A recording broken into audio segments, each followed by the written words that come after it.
Sen olacak çıkmazsan Biz hoş geldiniz. Ta Ankara'dan başladık. Mesela yalım yetiştirdik.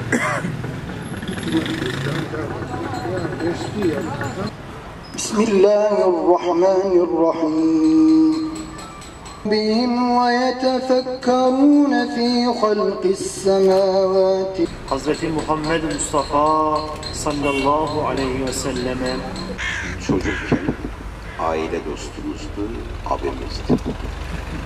Gençlik yıllarına geldiğimiz zaman milli ve manevi hassasiyetlerimizin aynı olduğunu fark ettik. Bu defa hem abimizdi hem öğretmenimizdi.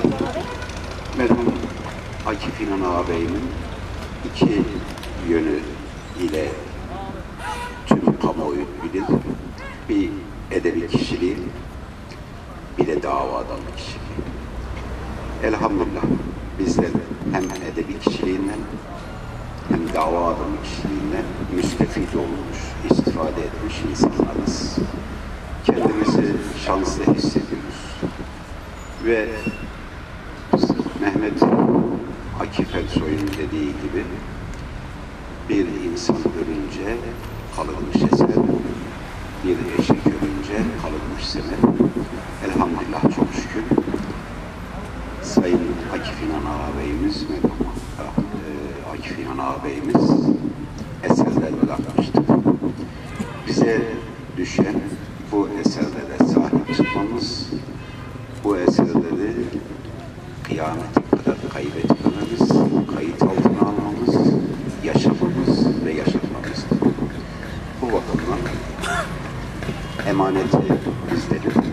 Ayrıca en mühim emanetlerinden Sayın Ahmet İnan ağabeyimizle biz birlikte çalışıyoruz. Hassasiyetlerimiz aynı, emanetlerimiz aynı. Bu bakımdan her nefis gibi Sayın Akif İnan ağabeyimizle ölümü tatmıştık. Ama ölümden sonra defteri açık olanlardandır. Kendisine rahmet diliyoruz.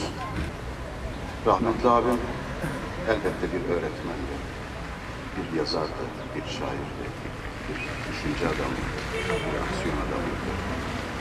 Ve tabii ki Türkiye'de ilke başarması noktasında da şu anda gurur duyduğumuz Memur Selim Kurucu Genel Başkanı'ydı. Rahmetli abim her şeyden önce bu fikrini, bu düşüncesini, bu aksiyonunu gençliğe yönlendirmişti. Ve o düşüncesiydi ki her eylem yeniden diriltir beni. Nehirler düşlerim göl kenarında diyor.